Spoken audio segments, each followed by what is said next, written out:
Hello everyone, Resolute Outdoors here. Today I wanted to go over how to make and how to use a strop. So for those of you who don't know, a strop is this item right here. It is kind of your final process whenever you're sharpening a knife or anything with an edge on it.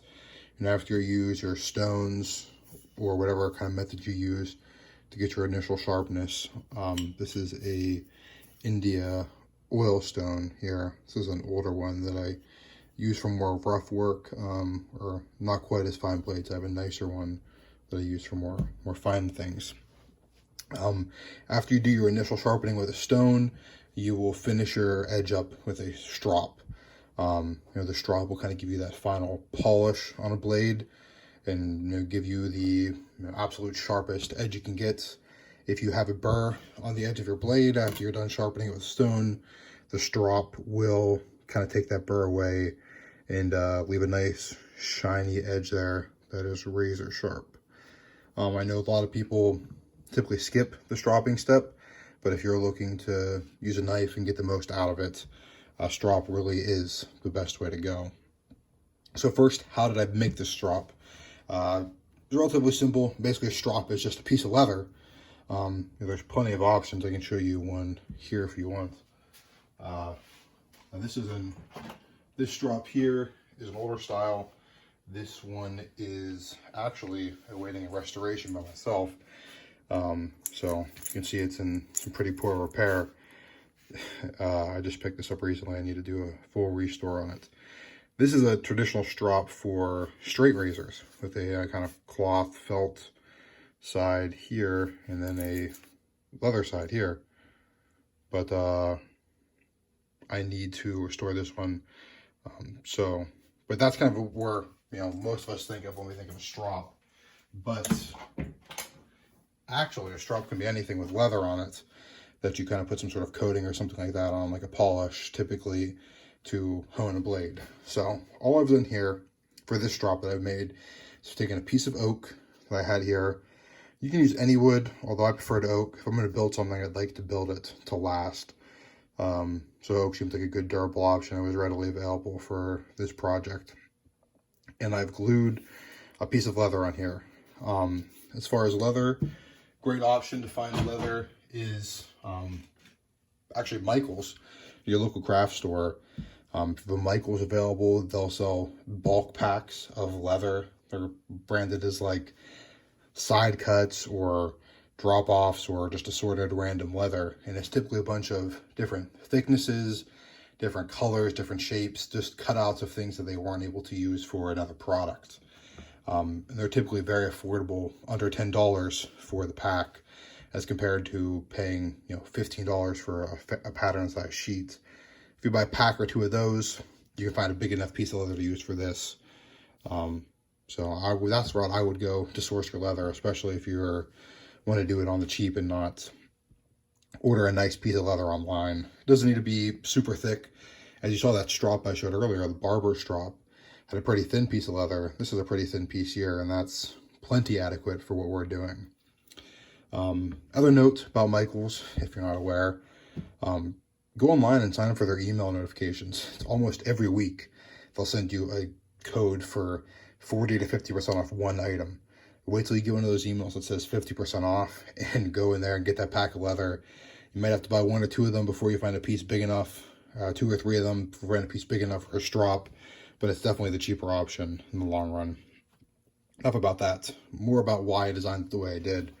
I took some epoxy, put this piece of leather on here and stuck it down. It's been on there for, I don't know, 3 years or so now. So it's worked great for me. Also, I've done a little bit differently here. I put a handle on this strop. I filed this down with some rasps and a sander. And the reason I did that was so I can grip onto this. I know a lot of strops don't have that feature. I like to be able to take the strop to the tool sometimes. So if I'm dealing with, say, a draw knife like this, I want to be able to take the strop to the tool, not the tool to the strop. So for instance, I have like an axe here, which I will show you an example of later of how I strop. it's hard for me to take the axe to the strop. It's easy for me to take the strop to the axe. But you may not prefer that method, but I just put a handle on there because I do prefer to sharpen that way. So what we'll do is we'll take this knife. If you watched last week's video, this should be familiar. This is my knife out of my field dress kit for deer hunting. I'm going to do one final strop here before the season kicks off. So let me get set up and I will show you how I strop this knife, and then we'll also go over how I strop my axe. All right, so we're here at the vise here. I'm using this wood vise. I have this engaged here and pushed up against my table, just because my bench, because this is actually recessed a little bit just because of the nature of how the bench is. But you can put this in any vise. If you have the handle on the back here, you can actually use this on, you can put a C-clamp vise on your workbench or anything like that. It doesn't really matter how you do it. So when I'm stropping, what I'm going to do is I'm going to do, try to put my knife on here, try to find roughly the angle that we're at. Doesn't need to be the same blade angle as it would for when you're sharpening with a stone. If you're a little bit too far tilted forward like this, that's not going to be the end of the world. You're just not going to polish the entire beveled part of the blade, which is fine. It's not, like I said, it's not the end of the world, but it definitely, it's better to get as close as you can. But if you're going to err on the side of anything, I would err on the side of tilting too far forward. So how I do this here is we're going to pull backwards here. Oh, apologies. Pull backwards here in a way. We don't want to cut into it. We'll cut into the leather, cut into the strop. We want to always go backward like this. So kind of take it and start it down lower here, get it moving, kind of tilt it up to get the entirety of your blade. If you feel like you're not getting the tip of the blade too much, you can kind of do a couple like this and then do the full long passes here. One thing I forgot to mention as well, or I didn't show here, but I did do, is I put some buffing compound on here. I know people use like Jeweler's Rouge or something like that. If you go to the local hardware and you just get something that you'd use on a buffing wheel, that's fine as well. Really all we're doing with this is we're buffing. What compound you use, I think people get too caught up in, but what they prefer to use. So what I'll do, a lot of people will say, you don't need to do it a ton, just a little bit, just to knock off that burr and get that final polish. And I tend to agree, you don't really need to do it just a ton, but I prefer to go overkill. And I feel like I get slightly better results if I do a kind of a process where I'll do maybe 20 to 30 one way, 20 to 30 the other way. Then I'll bump down to 10 one way, 10 the other way, 5 one way, 5 the other way, and then I do 1 and 1, and then I'm typically done. That's typically how I prefer to do it. Like I said, I really think that's overkill, but it's what I prefer. So one of the things I forgot to mention about the construction of this strop is I put some twine here. It's not necessary, but I put that for 2 reasons. One, so if I'm sharpening an axe, if I'm bringing this to the axe, if I overshoot it a little bit, this will catch it and not hit my hand. That's going to be, as you can see, up farther here on the handle.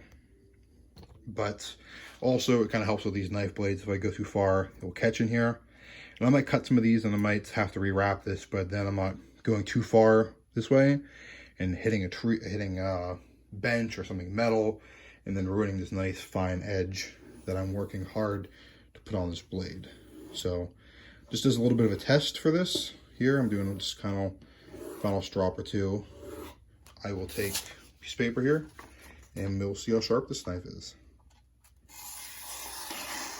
So plenty sharp, and like I mentioned last week in last week's video, this is just a cheap $20 to $30 foreign made knife that you can buy at Walmart. Works plenty fine for processing any deer that you would like.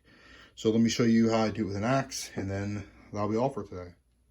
All right, and here we are with the axe. I have this boy's axe put up here in this C-clamp just on the edge of my workbench here. Now, first off, maybe a lot of purists out there will not like that I have my axe clamped up like this. First off, this is an axe that I've restored I fix up the handle, I fix up the head, I put the handle on it. So, I know how to take care of an axe properly. This is not going to be something that's going to cause any serious damage to your axe. You're not really tightening this down a bunch, just enough so this doesn't move easily. I mean, if I hit this hard enough, this will move, but I need to keep it stable so whenever I'm stropping it, it doesn't move. And you're not going to be keeping it in this situation for very long, so I wouldn't get too concerned about this being in this C-clamp here. So, actually, to sharpening this, now that we have this chopped or put up here in this C-clamp, we have our strop. This is the back side, this is the front side here, with that handle. So, this is why I made this handle on this strop. Go here, engage your axe, and then you can just pull and strop it. This isn't quite the angle I would be using, but with the camera, tripod in the way, this is the best we're going to get, so please bear with me. So you can do it this way. You can also flip it around and do it this way. Whatever way you prefer. Now I'd flip sides, I'd kind of do the same pattern of 20, 10, 5, 1. Like I said, that's just what I prefer. I will acknowledge that's probably a little bit overkill, but either way, that's what I prefer. And you can see here when I'm hitting, that twine, it's engaging there, letting me know I'm gone far enough so I don't overshoot.